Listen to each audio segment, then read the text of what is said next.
I was asked the other day how you get this bit off, and when you do them every day, or almost every day, you sort of you just take it for granted, you just knock them off, you never think about it. But yeah, how do you get them off? Well, if somebody doesn't know, and it is quite a simple thing, well, it looks quite daunting. How is it held on? Now, they actually push up.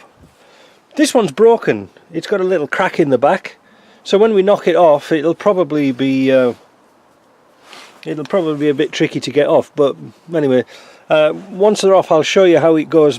What the bits that break. And they always do break, believe me, they're always break. Sometimes we only get about 2 or 3 shots of getting them off, and then that's it. So I use a little a broad blade chisel. I push it underneath like so, tap it with a hammer, and off it pops. Now once it's off, let me put my tools in here. It's got 2 little buttons either side at the bottom that lock in to the corresponding part on here. Those break off quite often, and if you can see here, it's got what's supposed to be a little T-piece.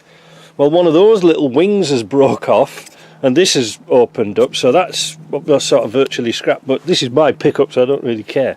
So just be careful when you take them off, that they do break. They are fragile, but again, they're cheap, and there isn't really much of an alternative to do, alternative. And I think I mentioned in one video, I don't know whether I posted it, but inside here there are 2 screws. These are very important little screws, because if you've been playing around with your door, you want to line this button up so it's in the middle. And those screws, if you back them off a little bit, and you can move that backwards and forwards to get that central, otherwise it jams up on the side, either side, and it makes the door sometimes tricky to get open. So to put it back in, you simply sort of hold it in, like push it in, and give it a tap down. Job done. If you like that, you know what to do. Subscribe and like, and send me flowers, whatever you want to do. Talk to you later.